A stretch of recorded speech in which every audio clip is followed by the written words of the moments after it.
జై శ్రీరామ్. శ్రీమాత్రే నమః. శ్రీ గురుభ్యో నమః. 2024 సంవత్సరం ద్వాదశ రాశుల వారి రాశి ఫలితాలు. ద్వాదశ రాశుల వాళ్ళకి మరియు ద్వాదశ లగ్నాల్లో పుట్టిన వారికి ఈ మాసం యొక్క రాశి ఫలితాలు ఎలా ఉన్నాయి, మాస ఫలితాలు ఎలా ఉన్నాయి అన్న అంశాన్ని మనం పరిశీలిద్దాము. అయితే ఈ విషయాలు తెలుసుకోవడానికి ముందుగా గోచరంలో గ్రహస్థితులు. మేషరాశిలో గురు భగవానుడు సంచారం చేస్తూ ఉన్నాడు. కన్యా రాశిలో కేతు భగవానుడు సంచారం చేస్తూ ఉన్నాడు. ధనుసు రాశిలో కుజ భగవానుడు శుక్ర భగవానుడు సంచారం, కుజ శుక్రుల సంచారం జరుగుతూ ఉంది. అలాగే మకర రాశిలో బుధ భగవానుడు సంచారం జరుగుతూ ఉంది. సూర్యనారాయణ మూర్తి సంచారం జరుగుతూ ఉంది.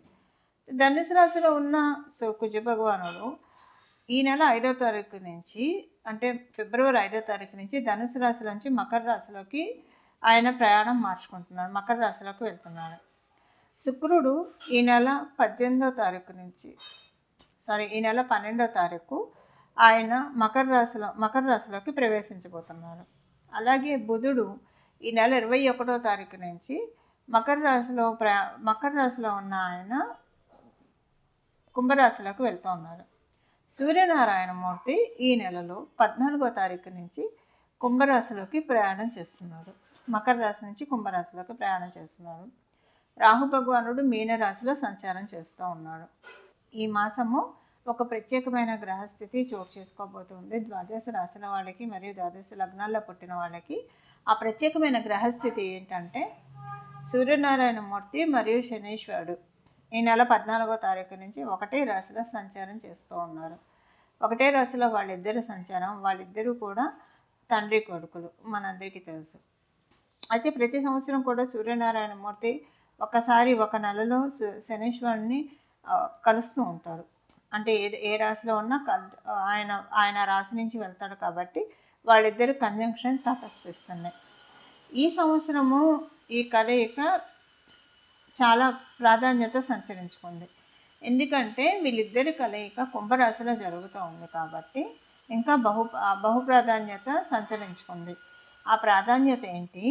ఆ ప్రాధాన్యత వల్ల ద్వాదశ రాశుల వాళ్ళకి, ద్వాదశ లగ్నాల వాళ్ళకి ఎలాంటి ఫలితాన్ని వీళ్ళిద్దరూ కలిసి ప్రసాదించబోతున్నారు తదితర విషయాలన్నీ, ఒకవేళ మీకు అనుకూల స్థానాల్లో లేకపోతే కనుక ఏ రెమెడీ చేసుకోవడం వల్ల ఈ ఫలితాన్ని మీరు అందుకోగలుగుతారన్న అంశాలన్నీ కూడా మనం ఒకసారి తెలుసుకోవడానికి ప్రయత్నిద్దాం. సింహరాశి మరియు సింహ లగ్నాల్లో పుట్టిన వాళ్ళకి మీకు షష్ఠ స్థానం చాలా అంటే చాలా బలంగా ఉంది. ఈ మాసము షష్ఠ స్థానం బలంగా ఉండడం వల్ల మీకు ఏమైనా కోర్టు కేసులు ఉంటే వాటి నుంచి రిలీవ్ అవ్వడానికి చాలా చక్కటి అవకాశం ఉంది. అలాగే కాంపిటేటివ్ ఎగ్జామ్స్ రాస్తూ ఉంటే కాంపిటేటివ్ ఎగ్జామ్స్లో సక్సెస్ రావడానికి చాలా మంచి ఇది మంచి సమయం అని చెప్పచ్చు. అలాగే మీరు మీ మేనత్త మేనమామల నుంచి ఏదైనా ఒక కమ్యూనికేషన్ అందుకుంటారు. మేనత్త నుంచి కావచ్చు, మేనమామ నుంచి కావచ్చు, లేకపోతే మీ అత్తగారు వారి నుంచి కావచ్చు, అంటే మీ ఇన్లాస్ వైపు నుంచి కావచ్చు, ఏదైనా ఒక వార్త అందుకుంటారు, ఒక వార్త వింటారు. డెఫినెట్గా అదొక శుభవార్త అవుతుంది. ఎందుకంటే ఈ వార్తను మీకు చేరవేసేది శుక్ర భగవానుడు ద్వారా కాబట్టి శుక్ర భగవానుడు అంటే శుభవార్తల్ని అందిస్తారు. ఒక మంచి శుభవార్త వినడానికి చాలా చక్కటి అవకాశం ఉంది. లేదా వాళ్ళతోటి కనుక మీకు ఏమైనా రిలేషన్ బాగోకపోతే రిలేషన్ మెరుగుపడడానికి కూడా అవకాశం ఉంది. ఇలా ఏదో ఒక దానికి అవకాశాలు చాలా చక్కగా ఉన్నాయి. కంటికి సంబంధించిన ఇబ్బందులు ఏమన్నా ఎదుర్కొంటూ ఉంటే కంటికి సంబంధించిన ఇష్యూస్ నెమ్మదిగా క్రమక్రమంగా తగ్గుముఖం పట్టడానికి ఆ దిశగా మీకు ఒక మంచి మెడిసిన్ కావచ్చు, లేదా మంచి డైట్ కావచ్చు, మంచి డైట్ దొరుకుతుంది ఈ మాసము. ఆరోగ్యం విషయంలో చాలా బాగా ఉంది ఈ మాసం అంతా కూడా సింహరాశి మరియు సింహ లగ్నంలో పుట్టిన వాళ్ళకి. ఉద్యోగస్తులకి, వ్యాపారస్తులకి ఇద్దరికీ కూడా బాగా ఉంది. మీ జన్మజాతకం సహకరిస్తే ఇంకా బాగా ఉంటుంది. బట్ గోచారంలో అయితే మరీ ప్లస్ ఉండట్లేదు, మరీ మైనస్గా లేదు, యావరేజ్గా ఉంది. కాబట్టి ఉద్యోగస్తులకి, వ్యాపారస్తులకి మీ జన్మజాతకాన్ని అనుసరించి ఈ మాసం ఫలితాలు అన్నవి ఉంటాయి. మీ జన్మజాతకంలో బాగా ఉంటే బాగా ఉంటుంది, బాగోకపోయినా పెద్దగా ఇబ్బంది అయితే ఉండదు. ఎందుకంటే గోచారంలో బాగోలేదన్న విషయం లేదు కాబట్టి నార్మల్గా న్యూట్రల్గా వెళ్తుందని చెప్పచ్చు. ఇవి ఈ మాసం యొక్క రాశి ఫలితాలు సింహరాశి మరియు సింహ లగ్నంలో పుట్టిన వాళ్ళకి. ఈ గోచార గ్రహస్థితుల రీత్యా ద్వాదశ రాశుల వాళ్ళకి ఎలాంటి ఫలితాలు వర్తిస్తాయి అన్న విషయాన్ని మనం తెలుసుకుందాం. ఈ విషయాలు తెలుసుకోవడానికి ముందుగా ద్వాదశ రాశుల్లో పుట్టిన వాళ్ళు ఈ రాశి ఫలితాలు ఎలా అన్వయించుకోవాలన్న విషయాన్ని కూడా మనం ఒకసారి పరిశీలిద్దాం. ద్వాదశ రాశులు ద్వాదశ లగ్నాలు, అవే రాశులు అవే లగ్నాలు. మీరు ఏ రాశిలో పుట్టారో మీకు తెలుస్తుంది కాబట్టి రాశి ఫలితాలు మీరు చూసుకోవచ్చు. ఒకవేళ మీ అదృష్టవశాత్తు మీ ఇంట్లోని పెద్దలు కావచ్చు, ఎవరైనా జ్యోతిష పండితులు ఎవరైనా సరే మీరు ఏ లగ్నంలో పుట్టారో మీకు తెలిస్తే కనుక మీరు ఏ లగ్నంలో పుట్టారో ఆ రాశి యొక్క ఫలితాలు మీరు తెలుసుకోండి. మేష లగ్నం నుంచి మీన లగ్నం వరకు మీరు ఏ లగ్నంలో పుట్టారో, ఏ రాశి మీరు పుట్టినప్పుడు లగ్నమైందో ఆ రాశి ఫలితాలు కూడా మీరు చూసుకోవడానికి ప్రయత్నం చేయండి. అలాగే మీరు ఇప్పుడు ఈ గోచార గ్రహస్థితుల ఫలితాలు మీ జన్మజాతకం కనుక బాగా ఉంటే, గోచారంలో బాగా ఉంటే ఇంకా చక్కటి ఫలితాలను మీరు చూస్తారు. మీ జన్మజాతకం ప్రస్తుతం బాగోలేదు, కానీ గోచారంలో మీ రాశి వాళ్ళకి మీ లగ్నం వాళ్ళకి బాగా ఉంది, మిశ్రమమైన ఫలితాలను ఇస్తుంది, గోచారం కాపాడుతుంది.